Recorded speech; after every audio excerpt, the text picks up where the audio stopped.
ಯಾವತ್ತಾದರೂ ಯೋಚನೆ ಮಾಡಿದ್ದೀರಾ? ನೀವು ಗೂಗಲ್‌ನ ಎಲ್ಲ ಪ್ರಾಡಕ್ಟ್‌ಗಳು ಆಲ್ಮೋಸ್ಟ್ ಫ್ರೀಯಾಗೆ ಯೂಸ್ ಮಾಡ್ತಾ ಇದ್ದೀರಾ? ಅಂದರೆ ನೀವು ಯೂಟ್ಯೂಬ್ ಯೂಸ್ ಮಾಡಿದರೆ ಅದು ಫ್ರೀ, ಗೂಗಲ್ ಕ್ರೋಮ್ ಯೂಸ್ ಮಾಡಿದರೆ ಅದು ಫ್ರೀ, ಆಮೇಲೆ ಗೂಗಲ್ ಫಾರ್ಮ್ ಫಿಲಪ್ ಮಾಡಿದರೆ ಅದು ಫ್ರೀ, ಇಮೇಲ್ ಫ್ರೀ, ಗೂಗಲ್ ಮ್ಯಾಪ್ಸ್‌ಗಳು ಕೂಡ ಫ್ರೀ ಇದ್ದಾವೆ.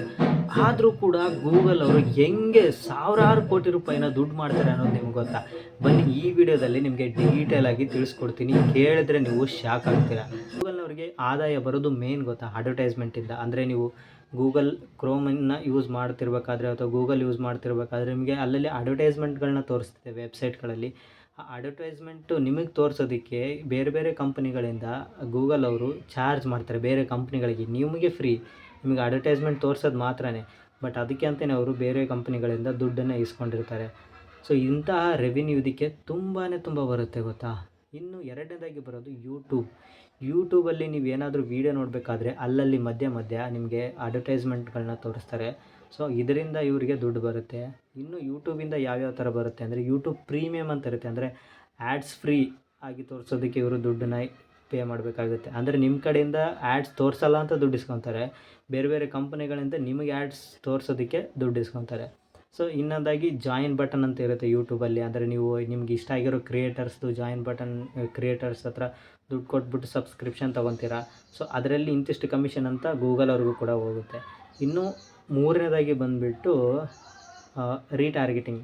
ಅಂದರೆ ನೀವು ಗೂಗಲಲ್ಲಿ ಏನಾದ್ರು ಸರ್ಚ್ ಮಾಡ್ತಿರ್ತೀರ ಅಥವಾ ಯೂಟ್ಯೂಬಲ್ಲಿ ಏನಾದ್ರು ಸರ್ಚ್ ಮಾಡ್ತಾ ಇರ್ತೀರ, ನಿಮಗೆ ಏನು ಇಷ್ಟ ಇಲ್ಲ, ನೀವು ಯಾವ ಬ್ರ್ಯಾಂಡ್ ನಿಮಗೆ ಇಷ್ಟ, ನೀವು ಏನೇನು ಸರ್ಚ್ ಮಾಡ್ತಾಯಿದ್ದೀರ, ಏನೇನು ನೋಡ್ತಾ ಇದ್ದೀರ, ಏನಿಲ್ಲ, ನಿಮಗೆ ಏಜ್ ಎಷ್ಟು, ಪ್ರತಿಯೊಂದು ಡಾಟಾ ಕೂಡ ಗೂಗಲ್ ಹತ್ರ ಇರುತ್ತೆ ಸ್ನೇಹಿತರೆ. ಸೊ ಇದನ್ನು ಯೂಸ್ ಮಾಡಿಕೊಂಡು ಬೇರೆ ಬೇರೆ ಕಂಪ್ನಿಗಳಿಗೆ ಆ ಡಾಟಾವನ್ನು ಸೆಲ್ ಮಾಡಿಬಿಟ್ಟು ನಿಮಗೆ ಆ್ಯಡ್ಸನ್ನು ತೋರಿಸ್ತಾರೆ. ನಿಮಗೆ ಇಂಟ್ರೆಸ್ಟ್ ಬರೋ ಥರ 4-5 ಸಲ ತೋರಿಸಿ ನೀವು ಕೊನೆಗೆ ಒಂದಿನ ನಿಮ್ಮ ಹತ್ರ ಪರ್ಚೇಸ್ ಮಾಡೋ ಥರ ಮಾಡ್ತಾರೆ.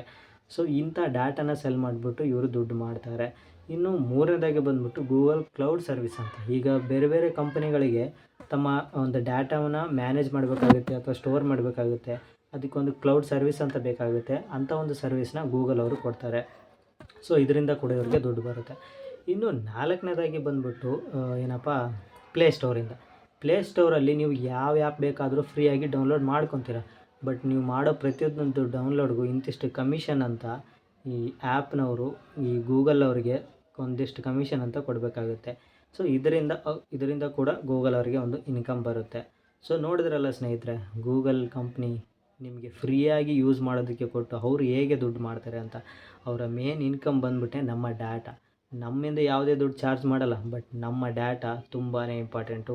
ಇವಾಗಿನ ಕಾಲದಲ್ಲಿ ಡಾಟಾ ಅನ್ನೋದು ಬಂಗಾರಕ್ಕಿಂತ ಅತಿ ಹೆಚ್ಚು ಬೆಲೆ ಬಾಳುತ್ತೆ ಅನ್ನೋದಕ್ಕೆ ಇವಾಗ ಈ ವಿಡಿಯೋ ನೋಡಿದ್ರಲ್ಲ, ಇದೇ ಸಾಕ್ಷಿ ಸ್ನೇಹಿತರೆ. ಈ ಇಂಟರ್ನೆಟ್ಟಲ್ಲಿ ನೀವೇನೇ ಮಾಡಿದ್ರೂ ಕೂಡ ಪ್ರತಿಯೊಂದು ರೆಕಾರ್ಡ್ ಆಗುತ್ತೆ. ಅದು ಪ್ರತಿಯೊಂದು ಡಾಟಾ ಆಗಿ ಕನ್ವರ್ಟ್ ಆಗುತ್ತೆ. ಆ ಡಾಟಾನೇ ಈ ಕಂಪ್ನಿಗಳ ಒಂದು ಬಂಡವಾಳ. ಸೊ ಇದ್ರ ಬಗ್ಗೆ ನಿಮ್ಗೇನು ಅನಿಸುತ್ತೆ?